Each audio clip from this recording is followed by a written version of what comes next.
going to walk you through all of the steps on how to make creative and effective training that we can find more and unique ways to disseminate this science and make more passive income. Hi, I'm Dom, the BCBA mom, and welcome back to my channel.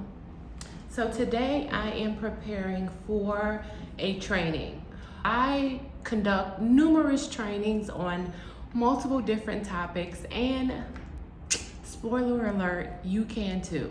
So I'm gonna walk you through the process of how I create my trainings. I have done all of the creative process. I am at the very last step. I am about to record my training. Hi, I'm Dom, the BCBA mom, and welcome back to my channel. So today I'm going to walk you through all of the steps on how to create ABA trainings so that you can earn some passive income and help disseminate this science even further. Before we get started, please don't forget to hit that subscribe button. That way you get notifications on when I upload more content, because as we know, it just keeps getting better.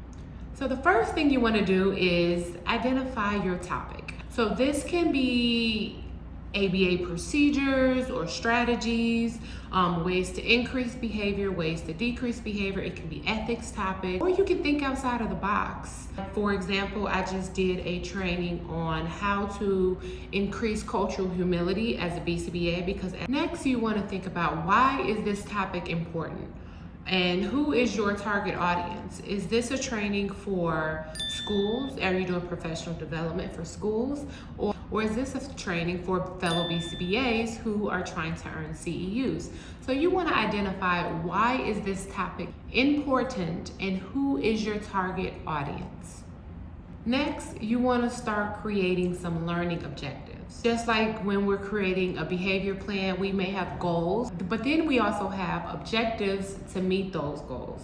So what are your objectives? What is it that you want your learner to walk away with? Whether that's being able to demonstrate certain skills, being able to discriminate between two different stimuli, being able to execute certain procedures. So for me, when I'm creating a training, I don't do it all at the same time. I could be in between sessions and something that I read sparked some creativity. So then I start just dumping all of the information that's in my brain onto my computer. I could be driving, listening to an audible, and then all of a sudden I get inspiration. So then I may use my voice memo on my phone and just dump everything that's on my brain onto my phone. So I don't create my trainings over the course of one day. I create my trainings over the course of several days and sometimes several weeks. That's why a training that I'm working on right now is how to create multiple streams of income and make a global impact in the field of ABA. So literally, as I'm going through my day-to-day job offers, opportunities, some books that I'm reading, just people that I come in contact with, I'm just getting so many ideas on that topic. Besides, I already have so much content already on YouTube. So I am repurposing what I already have, and then I'm adding on research that I have found about this topic, ideas that come to my mind when I meet people or engage in certain conversations or read books or quotes or TikTok videos. Whatever comes across my ear gates and my eye gates are all motivating me to add content to this topic. So once I dumped all this information into my notes, now for me, it's time to start bringing in some of the literature. So I always check with Cooper. We can never learn this book enough, right? Even if we're already BCBAs, like, I know my book is a little like, it's been loved, it's been worn, okay? But I always check with this book because I just want to make sure that I'm giving out current and accurate information. And then I don't have them printed out. I just ripped my book. Y'all, that's how old it is.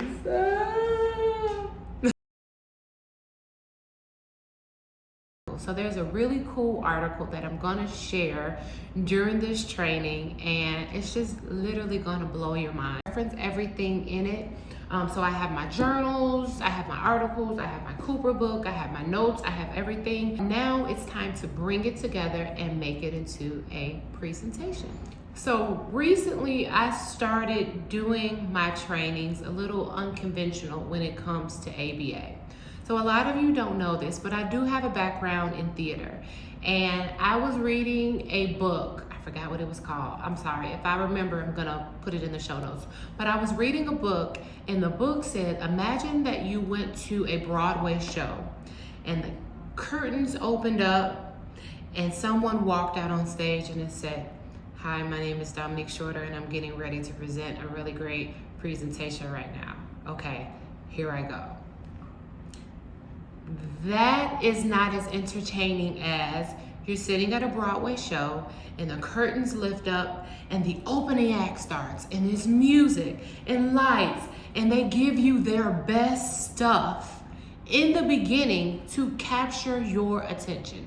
So that's what I started doing in the beginning of my trainings. I start my trainings with storytelling. And typically we don't see that a lot in ABA because a lot of people like to start with introductions, or they start with the literature, or they start citing and all of this stuff that we have to like listen to. But I have to bring my whole self to my presentations, and I am here to educate and entertain. So that is one way that I have started to conduct my trainings a little differently, and it allowed me to tap into a passion of mine. So that's just a little tip for you. So after this grand opening, then I start by introducing the training and introducing myself. Introducing yourself, you want to let the audience know why you are qualified to speak on this topic. So this is when you kind of brag on yourself. This is when you flex a little bit. Let them know that you are the expert and why you are the expert and why they should care about this topic. That's another way to capture their attention. So because I'm extra, so I've been told, my trainings are very engaging, innovative. I use lots of videos and visuals and pictures. I like to say that I am a visual storyteller. I learn best through visual stimuli, just like many of the people that we serve, just like many of you. So I try to put that in my training. You are creating the objective slide. This will help keep you on track for the rest of your training. You let them know exactly what you're going to be talking about. First, we're going to talk about this, this, and then that. And by the time we are done, you should be able to do this, and that. Okay? So that will keep you on track for the rest of your training. So after you have done your brain dump and you've gotten all your information on there, if your information does not align with your objectives or how you want your training to flow, then this is the time to add more information or take information away. I've had to do that plenty of times. Sometimes you just have way too much information and it's not flowing. It should flow like a story. Your training shouldn't be all over the place where people can't follow you.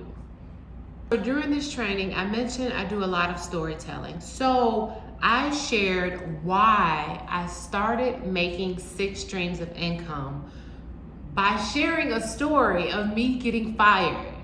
So sometimes you have to be a little vulnerable. You know, like sometimes being vulnerable can be a little cringy, especially when you don't know who's gonna have access to this training. But you can't think about that. You just need to know that somebody on the other end of this screen needs to hear this information. So try to be as vulnerable and transparent as you can. Of course, we're going to refer to the literature. We're going to refer to the articles, but bring yourself to this training. So I shared a story that I've never shared before about me getting fired. And that is why I had to create 6 additional streams of income, because I went from making all of this money to making $0. So I'm sure someone else out here can relate to that as a new BCBA in the field, who just didn't know any better. Just a disclaimer, I know you don't have access to the training, but if you're wondering, Dom, why did you get fired? Just know it wasn't for any ethical violations, okay? It was because I was so excited and so geeked to become a BCBA that I didn't read my contract, and I breached my contract without knowing. So yeah, they fired me, and I cried.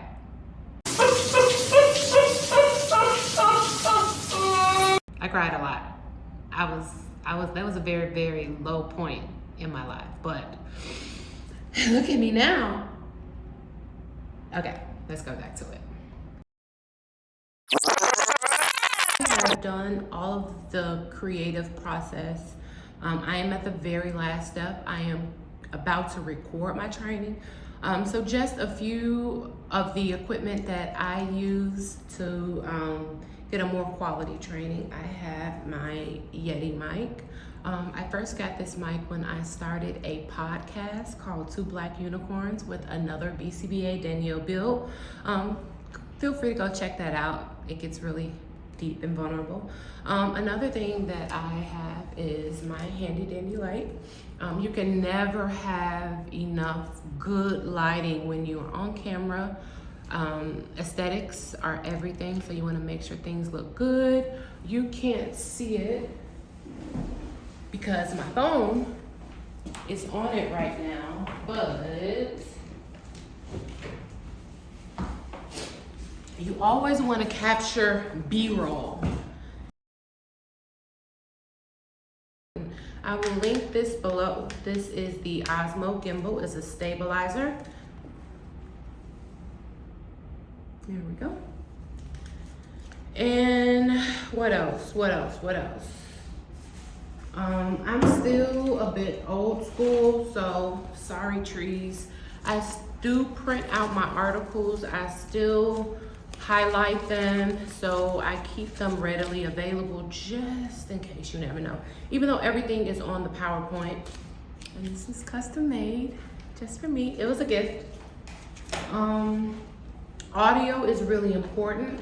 So if I didn't have my Yeti mic, I would probably use like a lapel mic or something like that. I can link this below as well, because you want to make sure you have really good audio. So another tip or hack that I do before any training, us as scientists and BCBAs, we cite a lot of other people's literature and a lot of other people's work.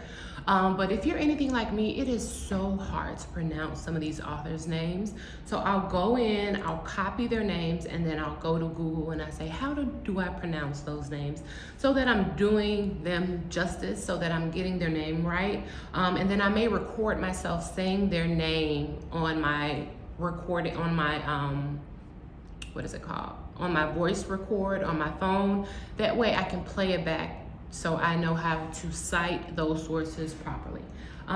That's just a quick tip that I learned recently, because I used to just like rush past that, or just so and get like really low, because I knew I wasn't pronouncing their names right, and it would always cause me a little bit of imposter syndrome. So that is just a way that I kind of like take my power back, and like, you know, if I gotta take it a step further in order to pronounce these names right, in order to pronounce these terms right, then you gotta do what you gotta do. But I like to be as real as I can, so that's just a real fact.